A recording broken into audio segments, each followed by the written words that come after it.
যে তিনটি কারণে আর্জেন্টিনা এবারও বিশ্ব চ্যাম্পিয়ন হওয়ার প্রবল সম্ভাবনা রয়েছে। আজকের এই ভিডিওতে আমরা সেই তিনটি কারণ দেখার ট্রাই করব, খুঁজে বের করার ট্রাই করব কোন কারণগুলোর জন্য আর্জেন্টিনা ব্যাক টু ব্যাক বিশ্ব চ্যাম্পিয়ন হতে পারে। দেখুন, এই মুহূর্তে আর্জেন্টিনা ফ্যানদের কাছে সবচাইতে যে কমন প্রশ্নটি করা হয়, আর্জেন্টিনা কি এবার তাদের বিশ্ব চ্যাম্পিয়ন ডিফেন্ড করতে পারবে, তারা কি চ্যাম্পিয়নশিপ ধরে রাখতে পারবে, কিংবা তারা কি ব্যাক টু ব্যাক বিশ্ব চ্যাম্পিয়ন হবে। সো এই প্রশ্নের উত্তর দিতে দিতে আর্জেন্টাইন ফ্যানদের অবস্থা পুরাই নাজেহাল। বাট আমি আজকের এই ভিডিওতে আপনাকে তিনটা কারণের কথা বলবো, যেই তিনটা কারণে Argentina back to back champion এবারও হবে। সো ভিডিওর এই জায়গায় আমি প্রথমে আপনাকে প্রশ্ন করছি, ধরুন আর্জেন্টিনা কিংবা লিওনেল মেসি এবারের বিশ্বকাপ জিতলো না, তাহলে কি একজন আর্জেন্টাইন ফ্যান হিসেবে আপনার খুব বেশি মন খারাপ হবে? ভিডিওর এই জায়গাটাতে আপনি একটু পজ করুন এবং কমেন্ট বক্সে লিখে জানান আপনার মতামত। এবার দেখুন, আমি কিছু প্রশ্নের উত্তর দিই, মানে আপনারা যে উত্তরটা দিবেন সে উত্তরটা আমি দিয়ে দিচ্ছি। দেখুন, আমরা যারা লিওনেল মেসির ট্র্যাজেডির সাক্ষী ছিলাম, সেই 2014 থেকে শুরু করে এখন অবধি, মানে 2022-এর কাতার ওয়ার্ল্ড কাপের আগ মুহূর্তে আমরা যে মানে খারাপ অবস্থায় ছিলাম, আমরা যে ট্র্যাজেডি সাক্ষী ছিলাম, 14-র বিশ্বকাপ হার, 18-তে নকআউট পর্ব থেকে বাদ, এরপর হচ্ছে মাঝখানে 15-16-এর কোপা আমেরিকার ফাইনাল হার, মানে এরপরও যে আমরা এই দলটাকে অনবরত সমর্থন দিয়ে গিয়েছি, সেই জায়গা থেকে 2022 ওয়ার্ল্ড কাপটা ছিল আমাদের পূর্ণতা। ওইটার মতো তৃপ্তি আপনি আর কোনো ওয়ার্ল্ড কাপে পাবেন না যারা এই জেনারেশনে আছেন, অন্তত তারা। সেটা এখন বিল্ড করছে ব্রাজিল, কারণ ব্রাজিল লাস্ট 24 বছর ধরে কিন্তু বিশ্বকাপ জিততেছে না। সো তারা কিন্তু এই জিনিসটাকে হচ্ছে নিয়ে এগোচ্ছেন, যেটা আমরা করেছিলাম 36 বছর পর্যন্ত। সুতরাং এই বছর যদি আর্জেন্টিনা বিশ্বকাপ নাও জিতে, মেসির হাতে যদি আরও একটা বিশ্বকাপ নাও ওঠে, তবুও আর্জেন্টিনা ফ্যানদের মন খারাপ হবার কথা না। ভাই, আমরা এবারের বিশ্বকাপটা একদম রিল্যাক্স মাইন্ডে দেখব, যেটা অন্য কোনো দলের ফ্যান করতে পারবে না। সেই জায়গা থেকে এবার আর্জেন্টিনা বিশ্বকাপ জিতুক না জিতুক, আপনি অন্তত রিল্যাক্স থাকতে পারবেন। সো এবার আসি যে তিনটা কারণে আর্জেন্টিনা বিশ্বকাপ জেতার চান্স রয়েছে ব্যাক টু ব্যাক। প্রথম যে কারণটা কথা বলবো সেটার কথা হচ্ছে মেন্টালি। দেখুন, এই মুহূর্তে যে কয়টা দল আছে টপ 10 র্যাঙ্কিংয়ের, প্রত্যেকটা দলের মেন্টালিটি এবং আর্জেন্টিনা টিমের মেন্টালিটি যদি আপনি পার্থক্য করতে চান, তাহলে আপনাকে আর্জেন্টিনাকে একপাশে রাখতে হবে, বাকি প্রত্যেকটা দলকে আপনাকে একপাশে রাখতে হবে। এই দলটা মেন্টালি এতটাই কমপ্লিট, আটকানো আপনি খুবই কষ্টকর হয়ে যাবে। এই দলের ভিতর যে মানে পরিমাণ মেন্টালিটি, মানে এরা ভাই ম্যাচ শুরু হওয়ার আগেই এরা জিতে যাবে এমন একটা ভাইব এদের টিমের ভিতর আছে।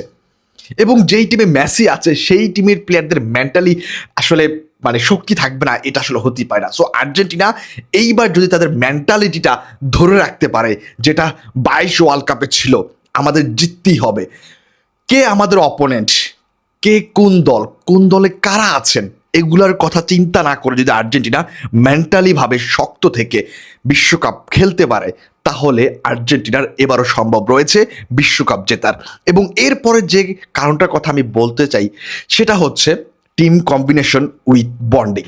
দেখুন, এই মুহূর্তে এই প্রশ্নটা সবচাইতে কমন, আর্জেন্টিনার টিম কম্বিনেশন কেমন আছে এখন? ভাই, আমি বলবো 2022-এ আর্জেন্টিনার টিম কম্বিনেশন যা ছিল এখন তার চাইতে বেশি আছে। মানে এখন আর্জেন্টিনার টিম কম্বিনেশন 22-এর চেয়েও মারাত্মক। ভাই, 22-এর যে সেট আপটা, সেখানে আপনি কিছু ইয়াং প্লেয়ারদেরকে দেখেছেন, যেমন অ্যান্ড্রো ফার্নান্দেস, ম্যাকঅ্যালিস্টার, এরা স্টার্টিং 11-এ জায়গা পাবে কিনা আপনি শিওর ছিলেন না। বাট এদেরকে স্কালোনি বিশ্বকাপের মতো মঞ্চে গিয়ে স্টার্টিং 11-এ জায়গা করে দিয়েছেন।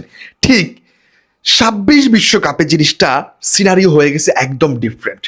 মানে 22 বিশ্বকাপে যে পরিবারটা আর্জেন্টিনা গঠন করেছিল, সেই পরিবারটা আরও শক্তিশালী হয়ে 26 বিশ্বকাপে খেলতে নামছে, এবং তাদের বন্ডিং কম্বিনেশন এক কথায় দুর্দান্ত লেভেলের।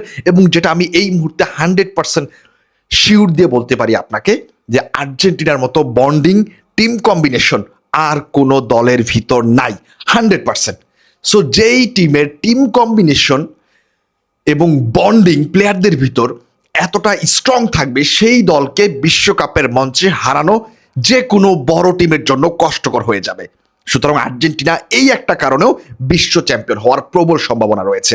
এবং লাস্ট যে কারণটার কথা আমি বলবো, যে কারণটাতে আর্জেন্টিনা বিশ্ব চ্যাম্পিয়ন হতে পারে এবার, সে কারণটা হচ্ছে মেসি অরা। ভাই দেখুন, মেসি অরা বলে একটা কথা আছে, এবং এই অরাটা এখনো মেসি গেইন করছে, এখনো মেসি লিড করছেন আর্জেন্টিনাতে। এই মেসি যখন আর্জেন্টিনার টিমে থাকে, বাকি 10টা প্লেয়ার অটোমেটিক্যালি ভালো পারফরমেন্স করা শুরু করে, কারণ তারা জানে এই টিমে একটা মেসি আছে, তার জন্য আমাদের খেলতে হবে, তাকে বল সাপ্লাই করতে হবে। মেসি যতই অফ ফর্মে থাকুক, মেসি যতই হচ্ছে তার স্পিড কম থাকুক, কিন্তু মেসি টেকনিক্যালি, মেসিকে কেউ বিট করবে এরকম প্লেয়ার এখনো ফুটবলে জন্ম হয় নাই। মেসি দাঁড়িয়ে থেকে একটা কি পাস দিবে, একটা থ্রো বল লং পাস দিবে, সেই লং পাস থ্রো বল থেকে গোল করার জন্য মুখিয়ে আছেন আলভারেজ, লাউতারো মার্টিনেজরা। সো এই যে মেসিস অরা হচ্ছে এই দলটা লিড করছে, মেসিস অরা নিয়ে খেলছে, এই জিনিসটা অন্যান্য টিমের চাইতে আর্জেন্টিনাকে অনেকাংশে এগিয়ে রাখবে। দেখুন, এই টিমের প্লেয়াররা নিজেদের জন্য খেলে না, এরা খেলে মেসির জন্য, কারণ এরা জানে মেসি তাদের চাইতে অনেক বড় লেভেলের। মানে ধরুন, আপনি কোনো একজন সেলিব্রিটির বা কোনো একজন ফুটবলারের আপনি ফ্যান, এখন যে মানুষটাকে আপনি ছোট থেকে আইডল ফ্যান হিসেবে মানছেন, জীবনের একটা পর্যায়ে গিয়ে আপনি ওই মানুষটার সাথে খেলার সুযোগ পাইছেন, তখন আপনি কি তার জন্য নিজের জীবনের সর্বোচ্চটা দিয়ে দিবেন না? সো এই জিনিসটাই ঘটতেছে এই মুহূর্তে আর্জেন্টিনায়। মানে পুরো টিম মেসির জন্য খেলতেছে, এরা মেসির ফ্যান বয়। সো মেসিস অরা বা মেসির এই অরা যখন তাদের ভিতর থাকে, তখন সেই দলকে হারানো কষ্টসাধ্য হয়ে যাবে। আমি জানি আপনারা হয়তো এবারের ফ্রান্সের স্কোয়াড, পর্তুগালের স্কোয়াড, ইংল্যান্ড ব্রাজিল স্কোয়াড দেখে অনেকেই একটু ভীত আছেন। ভাই দেখুন, ভীত থাকার কোনো কারণ নেই। আর্জেন্টিনা সবসময় আন্ডাররেটেড একটা টিম, আপনি তাদেরকে নিয়ে কখনোই হচ্ছে ওভার হাইপ দেখতে পারবেন না। সেই জায়গা থেকে আর্জেন্টিনা কিন্তু 2022 বিশ্বকাপ জিতে আসছে। 22 বিশ্বকাপে কয়টা প্লেয়ার ছিল হাই প্রোফাইলের? এই অ্যাঞ্জো ম্যাকালিস্টার, ডিপলকে আমরা নতুন করে চেনা শুরু করেছিলাম 22 বিশ্বকাপের আগে। সেই প্লেয়াররা যদি বিশ্বকাপ জিতে আর মেসির হাতে যদি বিশ্বকাপ ট্রফি উঠিয়ে দিতে পারে, তাহলে এইবারের আর্জেন্টিনা আরও স্ট্রং, আরও পরিকল্পিত এবং আরও বন্ডিংফুল একটা আর্জেন্টিনা আমরা পেতে যাচ্ছি এবারে বিশ্বকাপে। সো এই জায়গাটাতে আমার কাছে মনে হয় এই তিনটা কারণ, আমি আবারও বলছি, প্রথম যেটা হচ্ছে মেন্টালিটি, দ্বিতীয়টা হচ্ছে বন্ডিং উইথ কম্বিনেশন, 3 নাম্বারটা হচ্ছে মেসিস অরা, মানে মেসির এই অরা। সো এই তিনটা জিনিস যদি আর্জেন্টিনা পারফেক্টলি ভাবে করতে পারেন এবারে বিশ্বকাপে, তাদের ক্যাম্পেইনিংগুলোতে, তাদের হচ্ছে গ্রুপ পর্বের ম্যাচগুলো থেকে নকআউট পর্বের ম্যাচগুলোতে যদি এই তিনটা জিনিস ধরে খেলতে পারেন, তাহলে আমার কাছে মনে হয় লিওনেল মেসি এবং আর্জেন্টিনার আবারও সম্ভাবনা রয়েছে ব্যাক টু ব্যাক বিশ্ব চ্যাম্পিয়ন হওয়ার। আশা করছি ভিডিওটা আপনাদের কাছে ভালো লেগেছে। যদি ভিডিওটা ন্যূনতম ভালো লেগে থাকে, অবশ্যই সাবস্ক্রাইব অথবা ফলো করতে ভুলবেন না। সবাইকে অসংখ্য ধন্যবাদ। আল্লাহ হাফেজ, আসসালামু আলাইকুম।